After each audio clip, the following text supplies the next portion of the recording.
जी अस्सलाम वालेकुम। कैफेट आज के लेक्चर का आगाज़ करते हैं। लेक्चर नंबर है जी आज का 96A। और आज के लेक्चर में हम जो डॉक्यूमेंटेशन का चैप्टर कल हमने स्टार्ट किया था, इसमें 3 कंसेप्ट हमने स्टडी कर लिए थे। इसमें लास्ट कंसेप्ट रह गया था जो कि इस चैप्टर में कंपैरेटिवली सबसे ज़्यादा अहम कंसेप्ट है। यानी इस चैप्टर में डॉक्यूमेंटेशन में टोटल 4 कंसेप्ट्स हैं। इनमें जो लर्निंग ऑब्जेक्टिव 4 है कंपैरेटिवली सबसे ज़्यादा अहम है। लेकिन इससे पहले प्रीवियस लेक्चर में से कोई क्वेश्चन हो तो पूछ लीजिए। प्रीवियस लेक्चर में हमने स्टडी ये किया था कि ऑडियो डॉक्यूमेंटेशन क्या है, डेफिनेशन हमने पढ़ी। फिर इसके बाद हमने इसके कुछ रूल्स पढ़े। कॉन्फिडेंशियलिटी का रूल पढ़ा हमने, ओनरशिप का रूल पढ़ा, इसके ओनरशिप ऑडिटर की है, कॉन्फिडेंशियलिटी, रिटेंशन, ये स्टडी किया। फिर इसके बाद हमने स्टडी किया था एक्सपीरियंस ऑडिटर प्रिंसिपल, कि डॉक्यूमेंटेशन प्रिपेयर करने का प्रिंसिपल क्या है, असूल क्या है। तो हमने ये सीखा कि असूल ऐसा होना चाहिए कि सेल्फ एक्सप्लेनेटरी, यानी कोई भी एक्सपीरियंस ऑडिटर, यानी ऐसा ऑडिटर जिसने पहले ऑडिट किए हों, हमारी टीम का हिस्सा नहीं है लेकिन उससे पहले ऑडिट किए हों, वो हमारे वर्किंग पेपर को देखे और 3 चीज़ें पहचान लें। प्रोसीजर क्या परफॉर्म हुए, एविडेंस का ऑब्टेन किया, किस कंक्लूजन पे पहुंचे, और इसके साथ साथ सिग्निफिकेंट मैटर क्या राइज हुआ। तो ये तो है असूल वर्किंग पेपर्स प्रिपेयर करने का, ऑडिट डॉक्यूमेंटेशन प्रिपेयर करने का। फिर हमने इसके बाद ये सीखा कि वर्किंग पेपर्स प्रिपेयर करते हुए किन फैक्टर्स को सामने रखना है। ठीक है, वो हमने 6-7 फैक्टर स्टडी किए थे। ठीक है, जिसमें था methodology and tool use, risk, size and complexity, nature and significance of evidence obtained, procedure performed, nature and significance of exception identified वगैरह, ये फैक्टर्स थे। क्लियर? इसके अलावा हमने कोई और कंसेप्ट पढ़ा था documentation? Information that should be included in every working paper, कि हर वर्किंग पेपर के ऊपर, यानी हम जो भी सफ़ा बनाएंगे प्रैक्टिकली, वो सफ़ा चाहे आप मैनुअली बनाएं चाहे आप कंप्यूटर पे बनाएं, दोनों सूरतों में आप जो भी पेज बनाएंगे उसके जो भी वर्किंग पेपर बनाएंगे उसके हर पेज पे कुछ इंफॉर्मेशन हमने ज़रूर लिखनी होती है। और वो इंफॉर्मेशन क्या है बताइए, वो कौन सी इंफॉर्मेशन है जो हर page? Name of client, period covered, जिस साल का ऑडिट कर रहे हैं, किसने प्रिपेयर किया, कब किया, किसने रिव्यू किया, कब किया, फिर उसके बाद एरिया और असर्शन, फिर जो प्रोसीजर परफॉर्म किए हैं और उनकी डिटेल, कि प्रोसीजर परफॉर्म करते हुए आपने क्या आइटम सेलेक्ट किए और उस पर बेसिस ऑफ सिलेक्शन क्या थी, क्या प्रोसीजर परफॉर्म किए, कंक्लूजन क्या था, ये सारी। और अगर कोई टिक्स वगैरह सिंबल्स यूज़ किया है, बाज़ का सिंबल हम यूज़ करते हैं ना, जैसे स्टैरिक मार्क यूज़ करके आपने देखा होगा कि किसी जगह पे स्टैरिक मार्क यूज़ करके नीचे वो स्टैरिक मार्क को डिफाइन कर दिया जाता है। तो जो स्टैरिक मार्क होता है इसको सिंबल बोलते हैं। ठीक है, हम अपने ऑडिट प्रैक्टिस में एक नहीं कई सिंबल यूज़ करते हैं। ठीक है, तो वो फॉर्मेटिंग के लिए अच्छा होता है कि आपने उस फिगर को अगर एक्सप्लेन करना हो तो बजाय ये कि रनिंग कंसेप्ट के साथ या रनिंग प्रोसीजर के साथ एक्सप्लेन करें, हम उसमें किसी ना किसी सिंबल को, किसी ना किसी टिक भी बोलते हैं उसको, सिंबल भी बोलते हैं, उसको मार्क करके नीचे एक्सप्लेन कर देते हैं कि इसकी डिटेल क्या है। ये हमने स्टडी किया। इसके बाद आपको 3 क्वेश्चंस दिए गए थे, उनमें से 2 क्वेश्चंस तो रिप्रोडक्शन के थे, सिंपल थे। एक ही क्वेश्चन ऐसा था जिसमें उसने वर्किंग पेपर का हमें एक फॉर्मेट दिया हुआ था, और वो वर्किंग पेपर था बैंक रिकंसिलिएशन स्टेटमेंट। ठीक है, इसी बहाने हमारे बैंक रिकंसिलिएशन स्टेटमेंट का फॉर्मेट हमारे सामने आ गया और हमने देख लिया कि बैंक रिकंसिलिएशन स्टेटमेंट कैसा होता है। आपने देखा एक balance as per bank statement है, फिर balance as per cash book है, और फिर उसके दरमियान में कुछ रिकंसाइलिंग आइटम्स हैं। ठीक है, तो रूल क्या होता है कि जो भी आइटम आ रही हो ना बैंक रिकंसिलिएशन स्टेटमेंट के अंदर या किसी भी एरिया के अंदर, हमने हर आइटम पे प्रोसीजर परफॉर्म करने हैं, ऐसा ही है। बेसिक रूल क्या है, हमने हर आइटम पे प्रोसीजर परफॉर्म करना है। तो आपने ये देखना था कि जो इन्फॉर्मेशन आपने पढ़ा है कि हर वर्किंग पेपर पे होनी चाहिए, क्या वो इन्फॉर्मेशन इंक्लूडेड है इस पेज के ऊपर, इस क्वेश्चन नंबर 3 में, और क्या सही इंक्लूडेड है, ये आपने इवैल्यूएट करना था। ये आपका एक अच्छा क्वेश्चन था जो कि आपको एक प्रैक्टिस का एक्सपीरियंस देता है। ये ICAP ने अभी तक इस तरह का क्वेश्चन टेस्ट नहीं किया जिसमें वर्किंग पेपर आपके सामने रखे, लेकिन बहरहाल ये एक अच्छा क्वेश्चन था क्योंकि ICAP ने रिपोर्ट के कुछ क्वेश्चंस ऐसे बनाए हैं जिसमें वो आपके सामने रिपोर्ट का एक पैराग्राफ रख देता है और आपसे कहता है इसमें से एरर्स आइडेंटिफाई करो। या एक दफ़ा उसने एक क्वेश्चन कंफर्मेशन का आपके सामने रख के पूछा था, इसमें से बताओ क्या कोई गलती है, या रिप्रेजेंटेशन लेटर एक दफ़ा सामने रख के। तो ICAP इस तरह का क्वेश्चन सेट करता है, इसलिए एहतियातन हम इस क्वेश्चन की भी प्रैक्टिस करें। कितने स्टूडेंट इस क्वेश्चन की प्रैक्टिस किए थे? शाबाश शाबाश। तो चलिए अब ऐसा करते हैं, पहले हम इस चैप्टर को कंक्लूड कर लेते हैं, या पहले क्वेश्चन कर लें? चैप्टर कंक्लूड कर लें, फिर इसके बाद सारे क्वेश्चन इकट्ठे कर लेंगे। चले इस तरह कर लेते हैं हम। अब जो कंसेप्ट है हमारा वो आपने जहन में रखना है।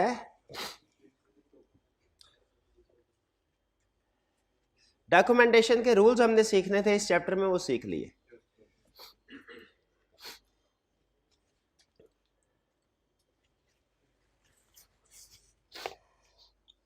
अब हम सीखने जा रहे हैं changes in documentation after audit report. ठीक है, changes in documentation, changes in documentation after report. यानी जब आपने, देखिए ऑडिट रिपोर्ट साइन होने तक तो हम हर रोज काम कर रहे होते हैं, ठीक है, ऑडिट रिपोर्ट साइन होने तक। ये कंसेप्ट बिल्कुल ऐसा ही है, इसको आपने लिंक करना है अपने पेपर के साथ। क्या आप अपने नोट्स बना रहे होते हैं, यानी वर्किंग पेपर्स बना रहे होते हैं? कोई भी पेपर आपने देना है, बिल्कुल वर्किंग पेपर बना रहे होते हैं। ये वर्किंग पेपर आप कब से बनाना शुरू करते हैं? जिस दिन पेपर देना हो तो उसी दिन के सेशन के स्टार्ट हो। तो मुझे बताइए ऑडिटर भी अपनी वर्किंग पेपर कब बनाना शुरू करता है? स्टार्ट में, पहले दिन से। यानी जब प्लानिंग कर रहा होता है ना, तब से वर्किंग पेपर बनना शुरू हो जाते हैं। ऑडिट प्लान, स्ट्रेटजी, इसको भी डॉक्यूमेंट करता है। और कब तक वर्किंग पेपर बनाता रहता है? कॉमन सेंस की बात है, ऑडिट रिपोर्ट साइन होने तक। आप बताइए क्या एक स्टूडेंट को पेपर देने तक तो क्वेश्चन की प्रैक्टिस कर रहा है, केस स्टडी की प्रैक्टिस कर रहा है, अकाउंटिंग के क्वेश्चन प्रैक्टिस कर रहा है, क्या पेपर देने के बाद भी उसे क्वेश्चन प्रैक्टिस करने चाहिए? आप उसे कहेंगे भाई बेवकूफ़ हो, जिस मकसद के लिए क्वेश्चन प्रैक्टिस करने थे वो मकसद ही पूरा हो गया, पेपर तो दे चुके, अब किस लिए क्वेश्चन प्रैक्टिस कर रहे हो? अब क्वेश्चन प्रैक्टिस करने की ज़रूरत नहीं है। इसी तरह मुझे बताइए ऑडिटर ने जो प्रोसीजर परफॉर्म करने हैं अपने, और ऑडिट डॉक्यूमेंटेशन प्रिपेयर करनी है, वो कब तक करनी है? ऑडिट रिपोर्ट तक। अगर कोई ऑडिटर ऑडिट रिपोर्ट साइन होने के बाद कोई प्रोसीजर परफॉर्म कर रहा हो, कोई डॉक्यूमेंटेशन प्रिपेयर कर रहा हो, आप उसे क्या कहेंगे? आप कहेंगे भाई बेवकूफ़ हो, जिस मकसद के लिए प्रोसीजर परफॉर्म करने थे, डॉक्यूमेंटेशन प्रिपेयर करनी थी, वो तो मकसद ही पूरा हो गया, अब वर्किंग पेपर्स क्यों बना रहे हो, प्रोसीजर क्यों परफॉर्म कर रहे हो? अब ना करो, अब कोई ज़रूरत नहीं। ऐसा ही है, यह है बेसिक कंसेप्ट। और यहीं से एग्जाम का क्वेश्चन स्टार्ट होगा कि बताइए वो कौन सी सिचुएशंस हैं जिनमें ऑडिट रिपोर्ट इशू होने के बाद, बताओ वो कौन सी चेंजेस हैं जिनमें ऑडिट रिपोर्ट इशू होने के बाद डॉक्यूमेंटेशन में चेंजेस की जा रही है। यही से हमारा एग्जाम का क्वेश्चन स्टार्ट होगा। क्योंकि नॉर्मल रूल क्या है? देखिए नॉर्मल रूल बिल्कुल सिंपल, ऑडिट बोर्ड की डेट तक दबा के वर्किंग पेपर बनाओ, प्रोसीजर परफॉर्म करो, कोई मसला ही नहीं है, करने चाहिए। जितने ज़्यादा प्रोसीजर परफॉर्म करोगे डॉक्यूमेंटेशन फिर उतना अच्छा है। लेकिन ऑडिट रिपोर्ट साइन होने के बाद आपको एक भी प्रोसीजर परफॉर्म नहीं करना चाहिए, वर्किंग पेपर प्रिपेयर नहीं करना चाहिए। और यही से एग्जाम का क्वेश्चन शुरू होगा। तो क्या कहेगा, बताओ वो कौन सी सर्कमस्टेंसेस हैं जिनमें ऑडिट रिपोर्ट इशू होने के बाद डॉक्यूमेंटेशन में चेंज हो रहा है, साइन होने के बाद डॉक्यूमेंटेशन में चेंज हो रहा है। यही से कंसेप्ट उठता है। और कंसेप्ट जैसे ही स्टार्ट होता है वो इसको दो हिस्सों में डिवाइड करता है। कहता है चेंजेस जो है ना, चेंजेस वो दो तरह की होती हैं। जैसे आपका कोई दोस्त एग्जाम से वापस आया और उसने किताब या नोट्स जो है अब उसको खोल के देखा, आपने कहा पागल हो गए हो, अब क्या कर रहे हो? उसने कहा नहीं नहीं, मैं सिर्फ एडमिनिस्ट्रेटिव नेचर की चेंजेस कर रहा हूँ। क्या? मैं कल रात तो होश ही नहीं थी, कल तो सिर्फ ये था कंसेप्ट जल्दी से रिवाइज हो जाए, कौन सा नोट्स किधर पड़े हुए हैं, किस चैप्टर का पॉइंट किधर है, कौन सा टॉपिक किधर। तो चीज़ें तरतीब से नहीं है। अब मैं अपने जो पेपर अभी दे के आया हूँ उसके नोट्स को सामने रख के देख जरूर रहा हूँ, लेकिन सिर्फ तरतीब से रखने के लिए, सिर्फ रेफरेंसिंग यानी नंबरिंग करने के लिए, ताकि नोट्स हैं सारे तरतीब से मैं अपने पास रख लूँ। आगे मैं CFAB लेवल पे काम आ जाएंगे, आगे CFAB लेवल पे काम आ जाएंगे। ये है एडमिनिस्ट्रेटिव नेचर की चेंजेस। ये तो हर स्टूडेंट को करनी चाहिए, ये तो हर, और इसमें कोई प्रॉब्लमेटिक बात नहीं है। लेकिन उसे चाहिए कि अगला पेपर शुरू होने से पहले पहले चेंजेस कर लें, क्योंकि फिर अगले पेपर की डॉक्यूमेंटेशन खुल जानी है, वो मिक्स ना हो जाए। यह है एडमिनिस्ट्रेटिव नेचर की चेंजेस, इसकी एक लिमिट होनी चाहिए। एग्री करते हैं?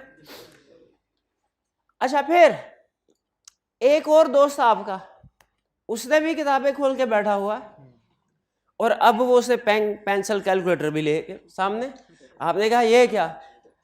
उसने कहा भाई मुझे पता चल गया है, मिस स्टेटमेंट आइडेंटिफाई हो गई है। मटीरियल भी नहीं, परवेसिव मिस स्टेटमेंट आइडेंटिफाई हो गई है। ये आया क्वेश्चन किसी और टॉपिक में से था, रिक्वायरमेंट को सही तरीके से नहीं समझा और मैं किसी और टॉपिक कर रहा हूँ। उसी टॉपिक के प्रोसीजर को 1 2 4 ऊपर नीचे होते ना, तो चलो मैं फिर भी खींच खूंच के 10 में से 6 7 उम्मीद होती। लेकिन ये तो बिल्कुल ही मैं कोई और टॉपिक कर रहा हूँ, अब मुझे पता है मुझे इसमें कोई नंबर नहीं मिले। ये है एक्सेप्शनल सिचुएशन, ये एक्सेप्शनल सिचुएशन। क्या इसमें भी डॉक्यूमेंटेशन में चेंज होना चाहिए, नए प्रोसीजर परफॉर्म करने चाहिए, नए डॉक्यूमेंटेशन प्रिपेयर? ये है एक्सेप्शनल सिचुएशन। पहले तो मुझे ये बताइए कि क्या दोनों टाइप ऑफ चेंजेस समझ आ गई? एक एडमिनिस्ट्रेटिव नेचर की चेंजेस जो कि रूटीन की चेंजेस है, जिनमें इन शॉर्ट हम चीज़ों को बस सीधा बदला कर रहे होते हैं, तरतीब से लगा रहे होते हैं, और कभी रेफरेंसिंग कर रहे होते हैं, रजिस्टर नंबर 1, रजिस्टर नंबर 2 और रजिस्टर नंबर 3। प्रैक्टिस ज़्यादा हो तो सारी एक रजिस्टर में थोड़ी होती है, या प्रैक्टिस ज़्यादा हो या रजिस्टर छोटा हो तो फिर मल्टीपल रजिस्टर यूज़ करने, तो रेफरेंसिंग कर लेते हैं हम। और एक है एक्सेप्शनल नेचर की चेंजेस, दोनों में फ़र्क क्लियर? इसी तरीके से बेसिक क्वेश्चन की तरफ वापस आते हैं।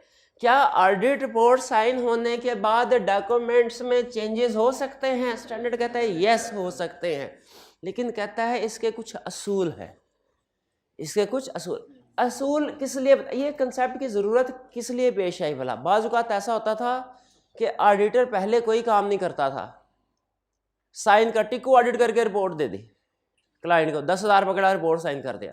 जब क्वालिटी कंट्रोल रिव्यू होता था ना ICAP का, उस वक्त बैठ के ICAP जाहिर आने से पहले कोई हफ्ता 10 दिन पहले नोटिस इशू कर देता कि भाई आपके इन क्लाइंट्स का क्वालिटी कंट्रोल रिव्यू होगा, तो बैठ के उसके वर्किंग पेपर बताना शुरू हो जाते थे, यानी ऑडिट रिपोर्ट साइन होने के भी बाद। और ये सिर्फ पाकिस्तान में नहीं, इंटरनेशनली होता था।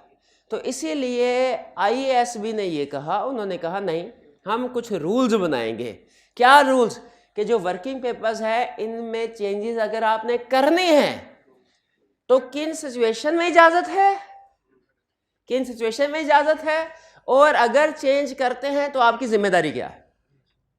यानी इस कंसेप्ट में हम क्या कर रहे हैं कि पढ़ रहे हैं ऑडिट रिपोर्ट के बाद अगर आप चेंजेस कर सकते हैं तो किन सर्कमस्टेंसेस में कर सकते हैं, और दूसरा इसमें आपकी रिस्पॉन्सिबिलिटी क्या है। अब आपके समझ में आ रहा होगा, अब भाई अगर हम वर्किंग पेपर हमारे पास है उसमें बाद में रिपोर्ट के बाद चेंज कर, उसे कैसे पता चलेगा। लेकिन अब तो बड़ी आसानी से पता चल जाता है, क्योंकि अब ज्यादातर वर्किंग पेपर्स होते हैं कंप्यूटर बेस्ड। अब ज्यादातर वर्किंग पेपर कंप्यूटर बेस्ड होते हैं, और कंप्यूटर में आपको होता है वर्ड में आप कोई भी काम करें उसकी हिस्ट्री बन जाती है। तो जैसे ही आप उसमें कोई एक नुक्ता भी ऐड करेंगे ना, एक लफ्ज़ भी, तो वो डॉक्यूमेंट चेंज की डेट आपके सामने रख देगा कि ये डॉक्यूमेंट लास्ट मॉडिफाइड। आपने देखा कभी वर्ड को ओपन करें तो उसके डिस्क्रिप्शन में भी लिखा होता है last modified on this date. तो अगर कभी भी चेंज करें तो पता चल जाता है। तो आई कैप देख लेगा या कॉल कि रिपोर्ट इस दिन को साइन हुई है, डॉक्यूमेंट्स में लास्ट चेंज इस दिन हुआ है, ये ऑडिट रिपोर्ट के बाद चेंज क्यों हुआ, तो ये पता चल जाएगा। तो इस कंसेप्ट में हम क्या स्टडी करने जा रहे हैं, दो चीजें। पहली चीज कि किन सर्कमस्टेंसेस में ऑडिट रिपोर्ट के बाद चेंज हो। देखिए ऑडिट रिपोर्ट से पहले खुल्लम खुल्ला जो मर्जी करे, तबाही फेर दे, सारे चेंज करके रख दे, कोई नहीं पूछेगा आपसे। कोई पूछेगा कब, जब ऑडिट रिपोर्ट के बाद चेंज करेंगे, और खुद आप सोचें कि ऐसा ही होना चाहिए। ऑडिट रिपोर्ट के बाद वर्किंग पेपर की, इसका मतलब रिपोर्ट गलत दे दी तुमने, ठीक है, या रिपोर्ट में कभी वेश थे। तो दो तरह की चेंजेस, एक है एडमिनिस्ट्रेटिव चेंजेस, एक एक्सेप्शनल चेंजेस। एडमिनिस्ट्रेटिव चेंजेस की एग्जांपल सुन लें। पहली एग्जांपल, डिलीटिंग और डिस्कार्डिंग सुपरसीडेड पेजेस। कौन से pages, superseded page. Superseded page क्या होते हैं, कैंसल कर दिए जाए, जो कैंसल कर दे। आप जब कैंसल करते हैं तो उसको फाड़ के फेंक देते हैं, वो भी कर सकते हैं, ठीक है, लेकिन उसको क्रॉस भी लगा सकते हैं, क्रॉस, उसे कहते हैं क्रॉस को सुपरसीडेड पेज।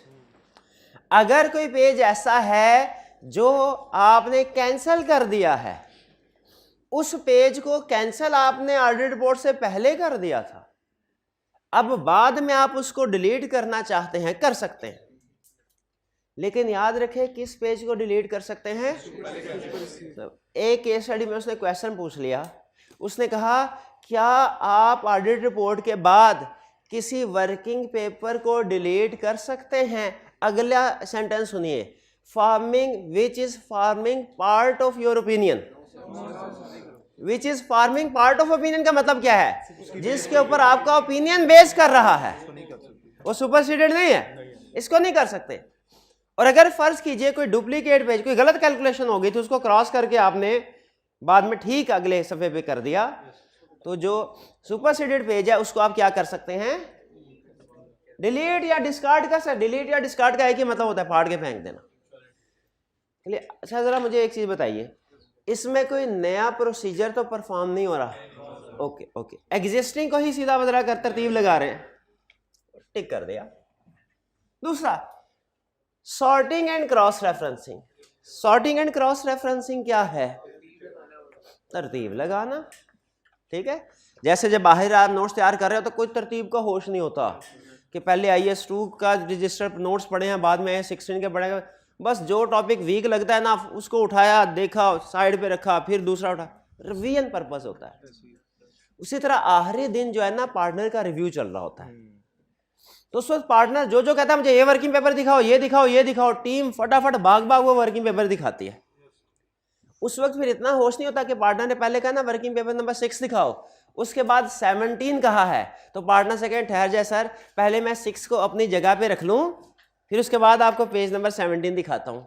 नहीं नहीं, पार्ट 6 सामने है, पेपर वापस मांगने की भी हिम्मत नहीं होती, हम साथ ही कहते हैं सर ये ले 17, वो सामने रख के दोनों में कोई फिगर मैच करते हैं, अल्लाह जाने क्या मैच करते हैं, कुछ जेल में चल रहे होते हैं, मैच कहते हैं ये लो ये ठीक है, वापस फिर हम दोनों को इकट्ठा करके एक ही जगह पे रख लेते हैं कि एंड पे तसल्ली के साथ तरतीब लगाएंगे।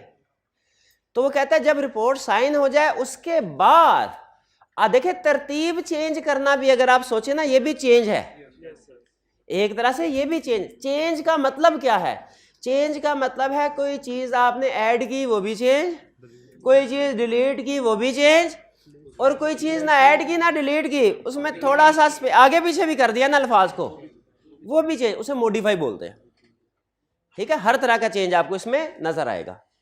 तो ये सॉर्टिंग है।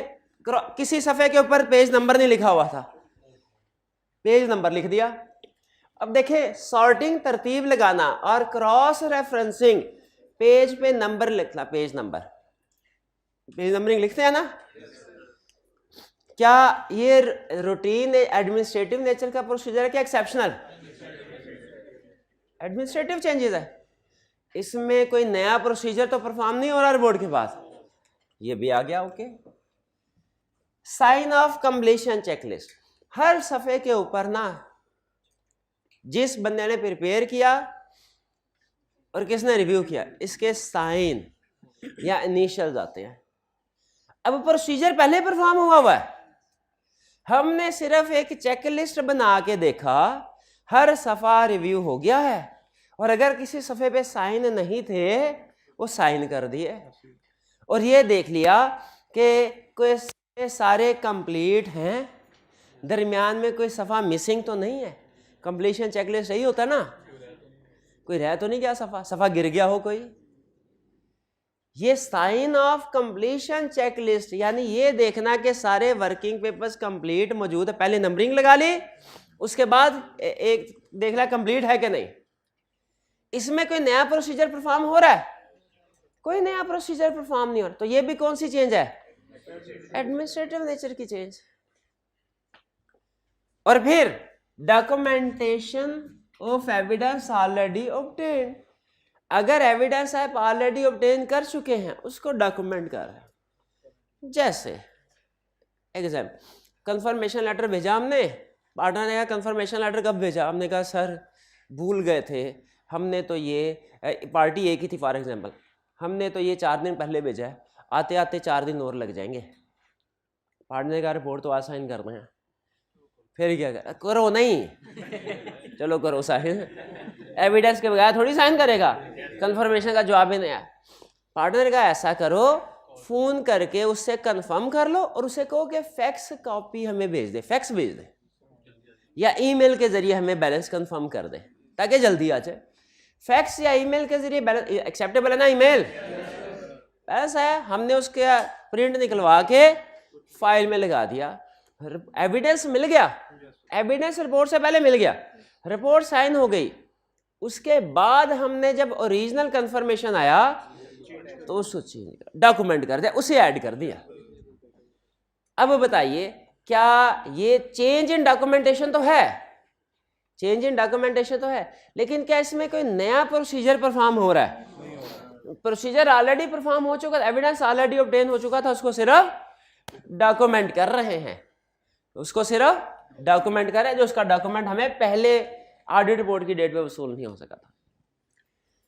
इन सारे प्रोसीजर को एक दफा फिर पढ़ ले और मुझे बताइए इनमें ये रूटीन नेचर के ही प्रोसीजर है ना, और इनमें ये रूटीन नेचर की चेंजेस है ना, और इनमें कोई नया प्रोसीजर तो परफॉर्म नहीं हो रहा। एक दफा फिर से पढ़ ले क्योंकि ये आई कैप बार बार पूछ रहा है, ये इसमें ये अहम है। चारों पढ़ लीजिए।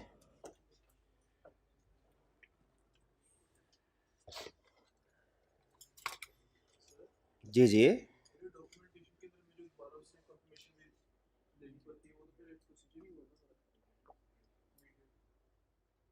अगर आप कंफर्मेशन लेटर ही ऑडिट रिपोर्ट के बाद सेंड करते हैं ना, वो नया प्रोसीजर है।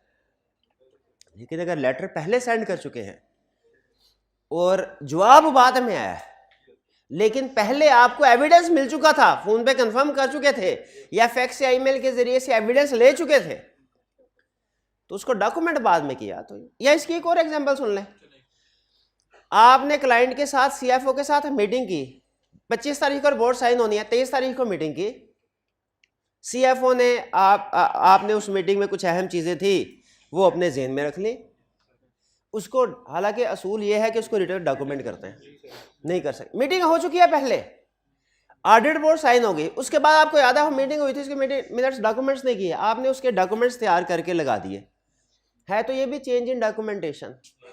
लेकिन क्या इसमें कोई नया प्रोसीजर परफॉर्म हो रहा है? नया प्रोसीजर तब हम कहते हैं जब मीटिंग ही रिपोर्ट के बाद होती, मीटिंग पहले हो चुकी है, चीजें आप पहले इंफॉर्मेशन जो भी लेनी थी उसे पहले ले चुके हैं, डॉक्यूमेंट उसको बाद में करें, पहले ना भूल गए। तो ये हमारा कौन सा है? Document, documenting evidence already obtain, वो डॉक्यूमेंट्स इसका एविडेंस ऑलरेडी ऑब्टेन कर चुके हैं। ये तो हो गया एडमिनिस्ट्रेटिव नेचर। अब एक्सेप्शन नेचर की चेंज सुने क्या है? एक्सेप्शनल चेंज है जब ऑडिट रिपोर्ट के बाद कोई सब्सिक्वेंट इवेंट अकर हो या ऑडिट रिपोर्ट के बाद कोई मिस स्टेटमेंट आइडेंटिफाई हो जाए।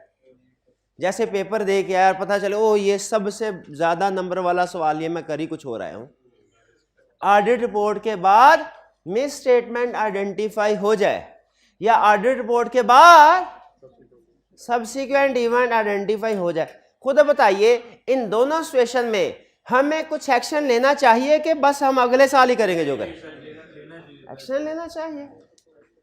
ये है एक्सेप्शनल सर्कमस्टेंसेस। कौन से? एडमिनिस्ट्रेटिव और एक्सेप्शन में फर्क समझ आ गया?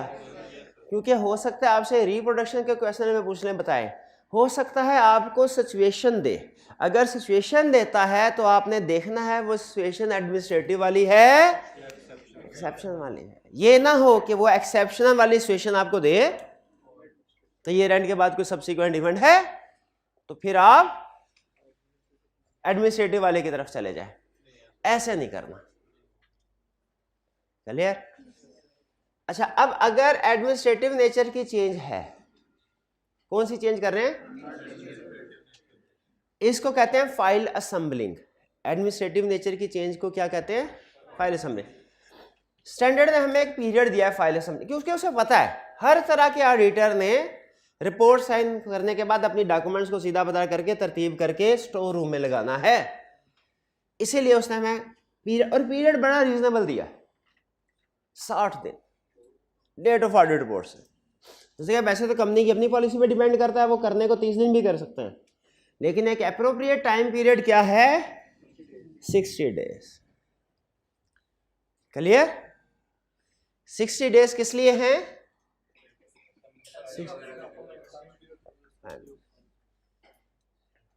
क्लियर हो गई ये बात? अच्छा, अब आगे चलते हैं। अगर तो एडमिनिस्ट्रेटिव नेचर की चेंज है ड्यूरिंग फाइल असेंबली पीरियड, इसमें कोई रिक्वायरमेंट नहीं है मजीद, आप सिर्फ चेंज करें, कहानी खत्म।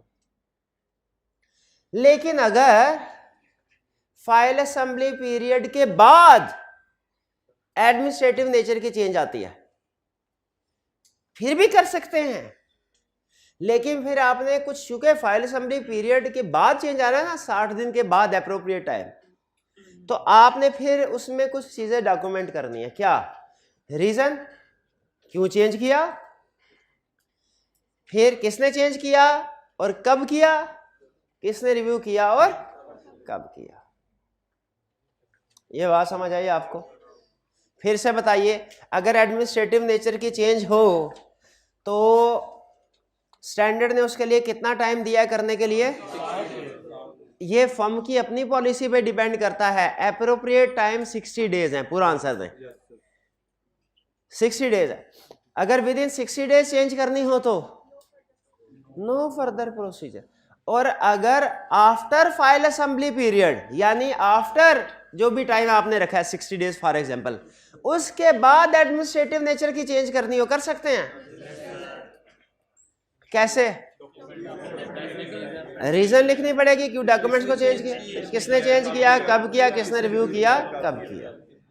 इसलिए जहन में रखिएगा, पहले आपने देखना है चेंज किस टाइप का है, और फिर अगर एडमिनिस्ट्रेटिव चेंज है तो फिर देखना है ड्यूरिंग फाइल असेंबली पीरियड की after file assembly period. Clear? अब आते हैं एक्सेप्शनल चेंज की तरफ। एक्सेप्शनल चेंज की एग्जांपल बताइए जरा, क्या है?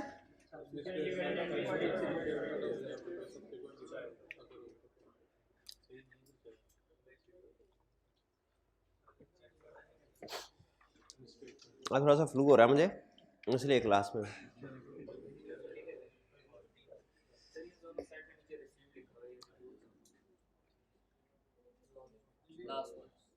रिसीव्ड किधर?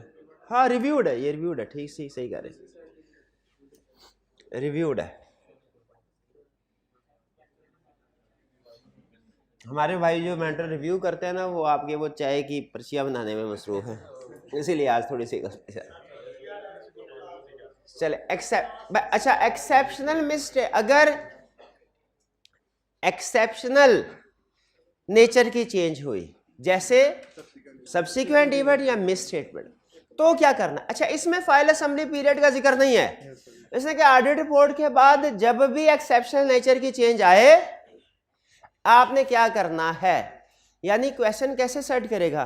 क्वेश्चन सेट करेगा, ऑडिट रिपोर्ट है, ऑडिट रिपोर्ट के बाद कोई सब्सिक्वेंट इवेंट अकर हो गया है, सब्सिक्वेंट इवेंट या कोई मिस स्टेटमेंट सामने आई जो पहले नहीं आई थी। इस बात पे हम सारे एग्री करते हैं कि हमने इसको इग्नोर नहीं करना, इसके ऊपर एक्शन लेना है। अब यहां आपने $1 मिलियन कंसेप्ट यहां ध्यान रखना है आपने। ऑडिट रिपोर्ट के बाद उसने सब्सिक्वेंट इवेंट का जिक्र किया, तो वो आपसे क्वेश्चन में प्रोसीजर पूछ रहा है कि मुझे इस सिचुएशन में ऑडिट प्रोसीजर्स क्या होंगे ये बताओ, या कि ऑडिट डॉक्यूमेंटेशन पूछ रहा है कि इस सिचुएशन में डॉक्यूमेंटेशन क्या होगी, क्योंकि दोनों का चैप्टर डिफरेंट है। अगर वो प्रोसीजर्स पूछे ना, तो ये डॉक्यूमेंटेशन वाले चैप्टर का क्वेश्चन नहीं है, ये सब्सिक्वेंट इवेंट 20 का क्वेश्चन है। और अगर डॉक्यूमेंटेशन पूछे, भैया समझ आया? सब्सिक्वेंट इवेंट उसने पूछ लिया, तो आपने देखना है नीचे रिक्वायरमेंट क्या है। अगर तो डॉक्यूमेंटेशन है ना, डॉक्यूमेंटेशन, फिर ये चैप्टर 21 का क्वेश्चन है। और अगर वो कहता है कि जी प्रोसीजर बताओ, कोर्स ऑफ एक्शन बताओ क्या होगा, ये चैप्टर 20 का क्वेश्चन है। अगर उसने पूछा प्रोसीजर बताओ, हम कहेंगे नो प्रॉब्लम, पहले तो तुम ये स्पेसिफिक प्रोसीजर पकड़ो ना, जो भी इवेंट तुमने डिस्कस किया, बैंक्रप्सी ऑफ डेटर जो भी है। फिर दूसरे नंबर पे अब ऑडिट रिपोर्ट इशू हो चुकी, साइन कर चुके हैं, डिपेंड करता है फाइनेंशियल स्टेटमेंट इशू हुई है कि नहीं। अगर फाइनेंशियल में अभी इशू नहीं हुई, भागे भागे मैनेजमेंट के पास जाएंगे, या मैनेजमेंट अमेंड करेगी या नहीं करेगी, अमेंड करेगी स्पेसिफिक प्रोसीजर के बाद वो फाइनेंशियल में रिवाइज करेंगे, हम नई रिपोर्ट देंगे। नई रिपोर्ट में एक एमसीओ मैटर आएगा सब्सिक्वेंट इवेंट की वजह से, दूसरा डुअल डेटिंग आएगी, ठीक है। अगर एक्सटेंड कर न्यू डेट आएगी, न्यू डेट में अगर लॉ इजाजत दे दे, अगर लॉ इजाजत दे दे यानी प्रोहिबिट ना करे, तो फिर डुअल डेटिंग कर देंगे। और अगर मैनेजमेंट इजाजत नहीं देती तो मैनेजमेंट को वार्न करेंगे, नोटिफाई करेंगे, भैया अपनी गलत फाइनेंशियल स्टेटमेंट हमारी सही फाइनेंशियल स्टेटमेंट इशू ना करो। और अगर फिर भी करे, एजीएम में ये बनेगा क्वेश्चन 20 का, अगर वो प्रोसीजर पूछे। और अगर वो पूछे इसमें ऑडिट डॉक्यूमेंटेशन बताओ, फिर कौन सा क्वेश्चन है, चैप्टर 12।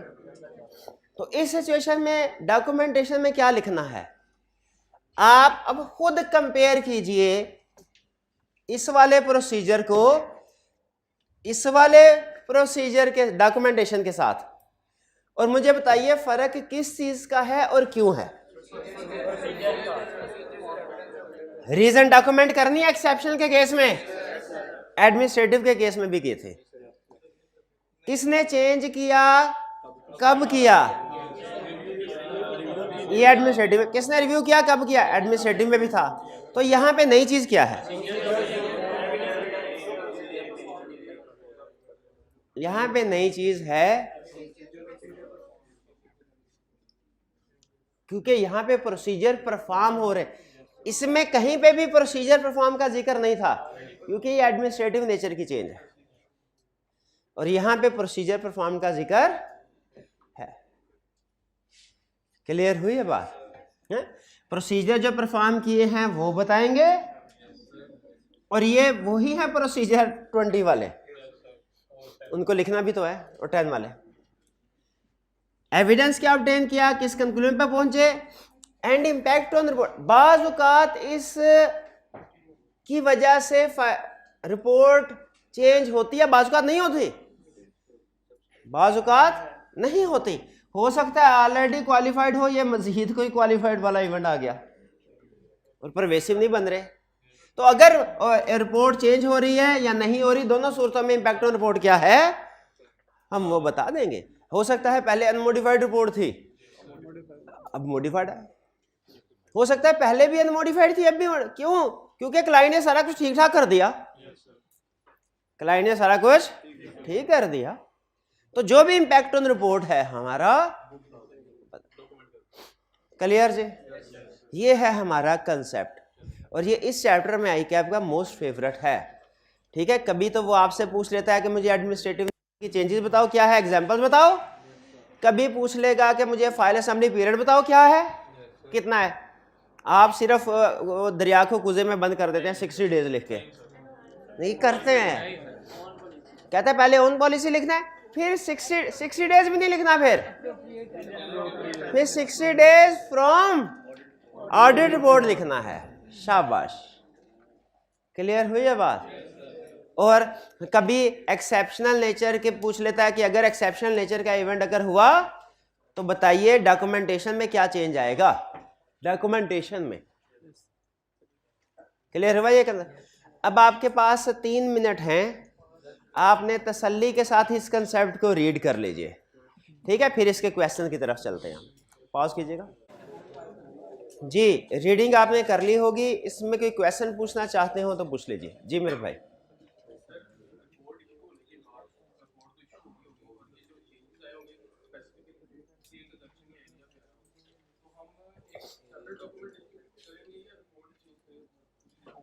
देखिए वो डिपेंड करता है। इनका क्वेश्चन ये है कि सर अगर एक्सेप्शनल सर्कमस्टेंसेस आ जाए तो उसके बाद हमने उसको डॉक्यूमेंट करना है, प्रोसीजर परफॉर्म करना है, डॉक्यूमेंट करना है, इम्पैक्ट ऑन रिपोर्ट देखना है। क्या इसके बाद रिपोर्ट को भी री इशू करेंगे? वो डिपेंड करता है।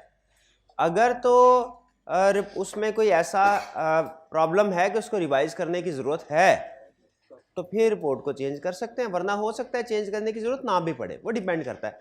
लेकिन नॉर्मली रिपोर्ट भी चेंज होती है क्योंकि सब्सिक्वेंट इवेंट का कंसेप्ट है ना, तो इसमें नॉर्मली रिपोर्ट भी चेंज होती है। ठीक है, उसको रीइशू करेंगे, वो फिर हमारा प्रोसीजर के लिहाज से ये कंसेप्ट सब्सिक्वेंट इवेंट वाला ही बन जाएगा। ठीक है, यहाँ पे हम सिर्फ उसकी डॉक्यूमेंटेशन देख रहे हैं जी। और कोई क्वेश्चन? और कोई क्वेश्चन नहीं है? चलिए अब पास्ट पेपर के क्वेश्चन की तरफ चलते हैं, चैप्टर 21 के। भाईजान उधर छोड़ दें यार, मैं इधर खड़ा हूँ, इधर देखें मैं क्या करवा, वो क्या कर रहे हैं, छोड़ दें उसको। हाँ जी।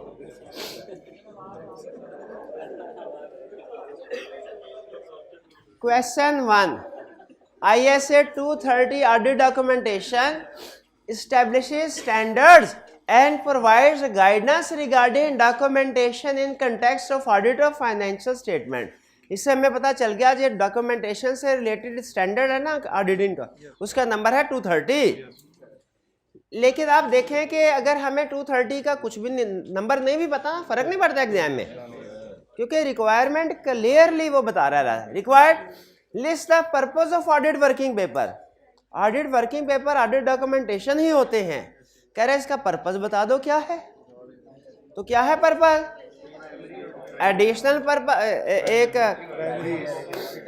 प्राइमरी पर्पस भी है, एडिशनल है। 3 नंबर है, प्राइमरी लिख दीजिए, एडिशनल भी 2-3 लिख दे।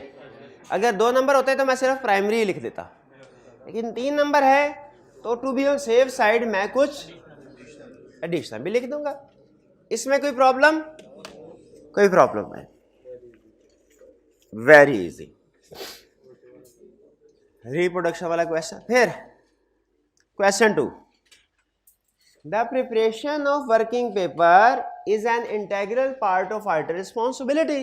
वर्किंग पेपर प्रिपेयर करने चाहिए उसको। Identify the factors that the auditor should consider while determining the form, content and extent of working papers. Factors पूछ रहा है कि एक्सपीरियंस ऑडिटर प्रिंसिपल पूछ रहा है। फैक्टर वही 6-7 जो हमने पढ़े थे, उधर साइज कम्प्लेक्सिटी वाला, मेथोडोलॉजी टूल यूज, रिस्क और साइज वाला, nature and significance of procedure perform, evidence obtain, exceptions identified, वो छे। क्लियर? 3 नंबर है, 3 लिख दूं तो काफी है? नहीं, आपने जब खुद से एग्जाम में मार्किंग करनी है तो 1 पॉइंट का 1 नंबर नहीं, 1 पॉइंट का आधा नंबर मार्किंग करनी है, ये बेहतर है। हालांकि कभी कभी 1 पॉइंट का 1 नंबर भी आ जाता है, लेकिन अक्सर 1 पॉइंट का आधा नंबर, और कभी 0.75। हमें तो नहीं पता एग्जाम में बैठ के, हमें तो नहीं पता, या तो उसने क्लियरली लिखा होता ना, बाज़ औक़ात कहता है आइडेंटिफाई 3 फैक्टर्स, आइडेंटिफाई 5, तो हम एग्जैक्ट मार्किंग उधर कैलकुलेट कर सकते हैं। बताया ही नहीं, आई क्या अपना सवाल पूछता भी है ना पूछे जाए, बहरहाल क्लियर नहीं है यहाँ इंफॉर्मेशन। बार क्वेश्चन 3, ये अच्छा क्वेश्चन है, ये अच्छा क्वेश्चन है। ये है बैंक रिकंसिलिएशन स्टेटमेंट, वो भी गलत है, एग्जाम्प्ट जो थी इसकी। Following audit working paper prepared by assistant. ये अच्छा कैसे पता चला आपको ये bank reconciliation statement bank confirmation नहीं है?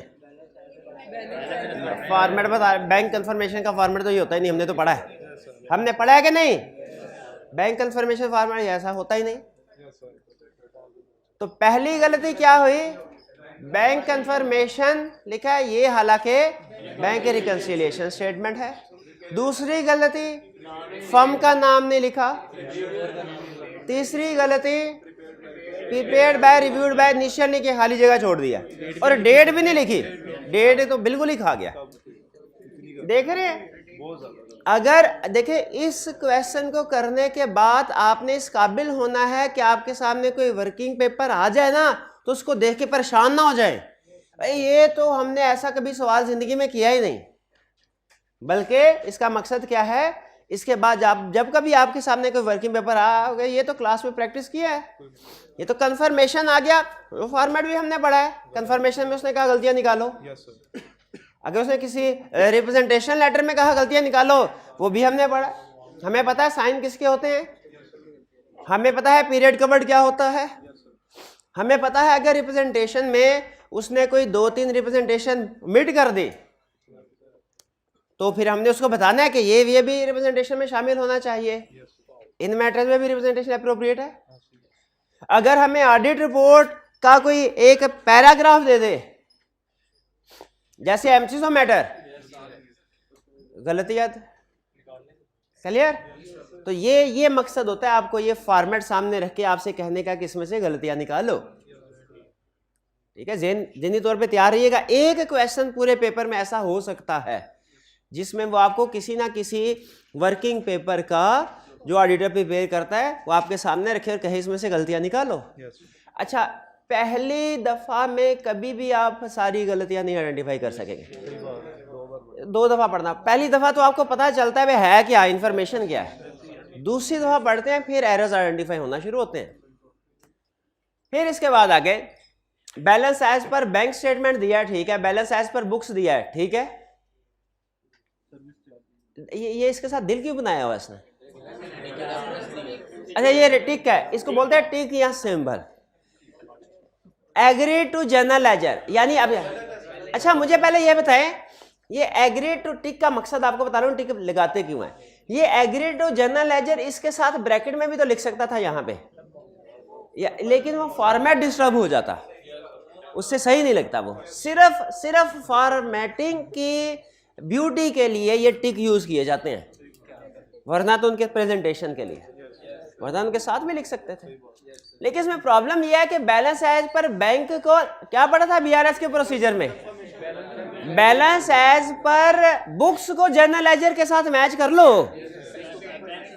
बैलेंस एज पर बैंक को किसके साथ मैच करना है, बैंक स्टेटमेंट या कंफर्मेशन लेटर के साथ, दोनों को जीएल के साथ मैच कर दिया। ये लो, क्या पॉसिबल है कि जीएल में एट द सेम टाइम ये भी बैलेंस हो और ये भी हो? ये भी गलती आ गई। फिर इसके बाद डिपॉजिट इन ट्रांजिट होंगे कि जो हमने जमा करवा दिए हैं बैंक में क्लाइंट ने, अभी क्लियर नहीं हुए, और आउटस्टैंडिंग चेक्स जो इशू कर दिए हैं हमने, अनप्रेजेंटेड है। अच्छा, अदर नोट्स कलेक्टेड और बैंक सर, इनमें कोई प्रॉब्लम है? अदर नहीं, ऊपर क्या प्रॉब्लम है? उसने अच्छा उसमें भी टिक का मसला है। Agree to bank statement as, हाँ अगर ये 31 दिसंबर में की ही बैंक स्टेटमेंट में आ चुका है फिर तो इसे रिकंसिलिएशन में आना ही नहीं चाहिए। ठीक है जी, ठीक है। ये तो इसीलिए ये क्या करना चाहिए, इसको नेक्स्ट मंथ की बैंक स्टेटमेंट में अपीयर होना चाहिए। ये हम एक मिनट है डिपॉजिट इन ट्रांजिट की बात कर रहे हैं ना।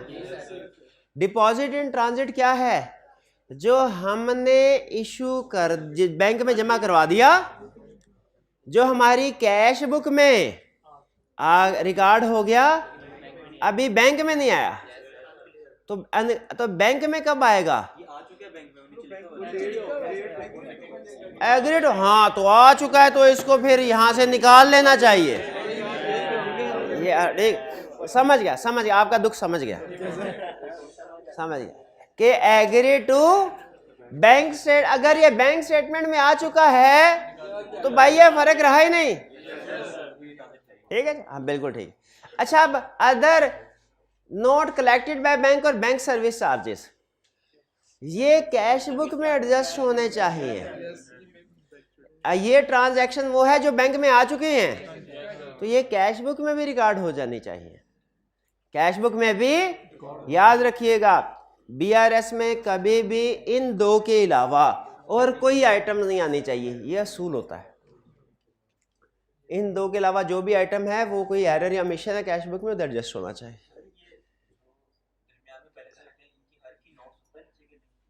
ये नोट से मुराद है बिल रिसीवेबल।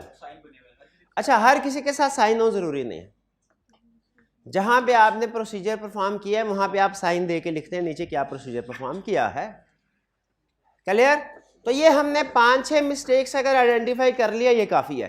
फिर से जरा क्विक रिवीजन करते हैं, कौन कौन सी हमने मिस्टेक्स आइडेंटिफाई की है।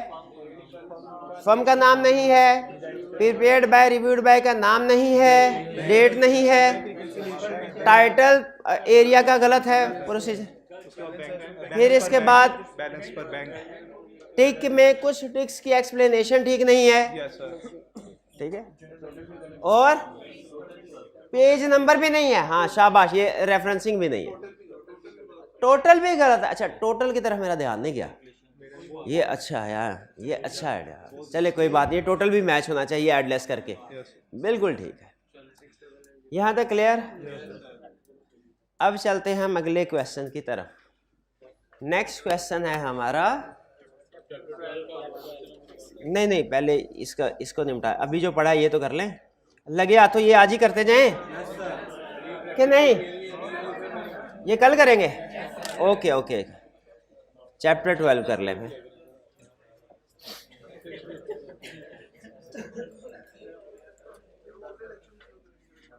चैप्टर 12 के वो सब्सिक्वेंट इवेंट के क्वेश्चन कर लें एक दुका, चैप्टर 12 कर लें। चले सब्सिक्वेंट, नहीं मेरा दिल कर रहा है सब्सिक्वेंट इवेंट, कोई नहीं। सब्सिक्वेंट इवेंट में कौन से वाला क्वेश्चन था?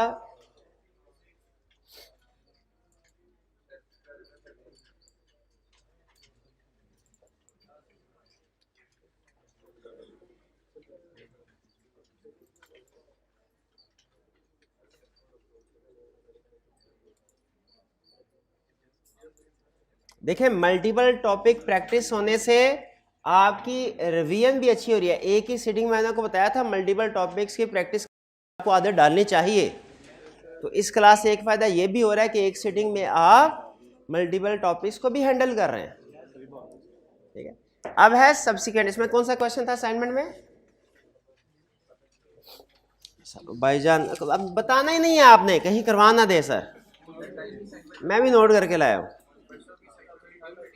ये था वॉल्यूम 2 में क्वेश्चन नंबर 8।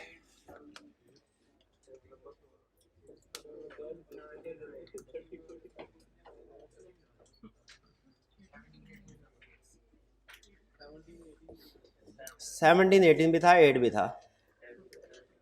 8 में देखते हैं पहले क्या कह रहा है। कह रहे for each of the above matters discuss whether or not a paragraph is required in representation letter, यानी रिप्रेजेंटेशन अप्रोप्रिएट है कि नहीं, बताना है रिप्रेजेंटेशन अप्रोप्रिएट है या नहीं। तो अभी पढ़ के बता देते हैं। कह रहा है you are the manager in charge of the audit of Crighton Ward, a public limited liability company which manufactures specialist cars and other motor vehicles for use in films. Audited turnover is 140 million with profit before tax of $7.5 million। हमारे लिए कौन सी चीज अहम है? Materiality के लिए। All audit work up to but not including the obtaining of management representation has been complete। कहता है मैनेजमेंट रिप्रेजेंटेशन के अलावा सब कुछ कंप्लीट हो चुका है। A review of the audit file has disclosed the following outstanding points।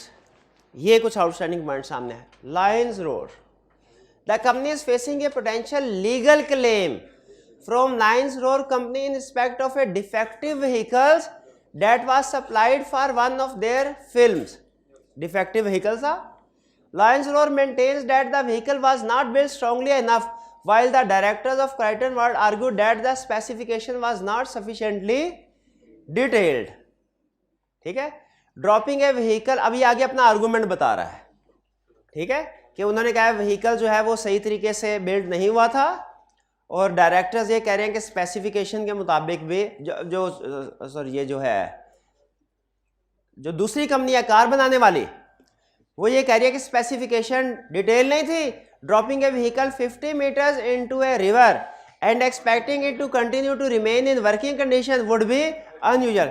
उनका आपने हमें ये तो बताया ही नहीं था कि शूटिंग करनी है आपने वो पानी के अंदर जाके करनी है। ठीक है, ये ऐसा थोड़ी होता है। यानी दोनों आर्ग्यू कर रहे हैं। हम किस कंपनी के ऑडिटर हैं? क्राइटन कौन है? कार वाली या फिल्म वाली? कार वाली। ये ज़हन में रखिएगा। ठीक है, फिर इसके बाद but this is what Lions road expected. लेकिन रायर वो जो है कंपनी जो फिल्म वाली वो ये एक्सपेक्ट कर रही थी। Solicitors are unable to determine liability at the present time। Lawyers के ख्याल में solicitors means lawyers। अब इस वक्त liability हम नहीं बता सकते कितनी है। Claim for $4 million being the cost of replacement vehicle and that production time has been received by Crichton Ward from Lions Road। Claim 4 million का मिला है। केस चल रहा है। Director's opinion is that claim is not justified। Director के खिलाफ claim justified. अब यहाँ पे मेरे जहन में आ गया लीगल केसेस या लिटिगेशन। पहले मुझे ये बताइए क्या इसमें प्रोसीजर लिखने हैं लिटिगेशन के? क्या प्रोसीजर लिखने हैं कि नहीं? क्या प्रोसीजर लिखने हैं कि नहीं? क्यों नहीं लिखने? रिक्वायरमेंट नहीं। रिक्वायरमेंट में क्या है? रिक्वायरमेंट में क्या कह रहा है बताइए? कि रिप्रेजेंटेशन लेटर में इंक्लूड करना है कि नहीं? रिक्वायरमेंट में कोर्स ऑफ एक्शन प्रोसीजर्स तो पूछा ही नहीं, इसलिए हम सिर्फ कमेंट करेंगे इंक्लूजन कब क्या इंक्लूड करना चाहिए। क्यों? लिटिगेशंस के बारे में आईएसएस रिक्वायर करते हैं कि हम रिप्रेजेंटेशन ऑब्टेन करेंगे। अच्छा, क्या सेंटेंस होगा वो याद है किसी को? मैंने वैसे ही कहा था पढ़ना याद करने की ज़रूरत नहीं, लेकिन अगर आपने 2-3 दफ़ा पढ़ा होगा तो आपको कुछ ना कुछ याद होगा कि लिटिगेशन वाली रिप्रेजेंटेशन में हम क्या मैनेजमेंट से ऑब्टेन करते हैं? ख्याल लिटिगेशंस फाइनेंशियल स्टेटमेंट्स में इंक्लूड कर दें। तो इसमें रिप्रेजेंटेशन एप्रोप्रिएट है या नहीं? एप्रोप्रिएट है, शाबाश। क्लियर इसमें? Next, depreciation. कह रहा है depreciation of specialist production equipment has been included in financial statements at the amount of 10% per annum based on reducing balance. However, the treatment is consistent with prior accounting period which received an unmodified orders for and other companies in the same industry, and sale of old equipment show negligible profit or loss on sale. Depreciation ठीक है।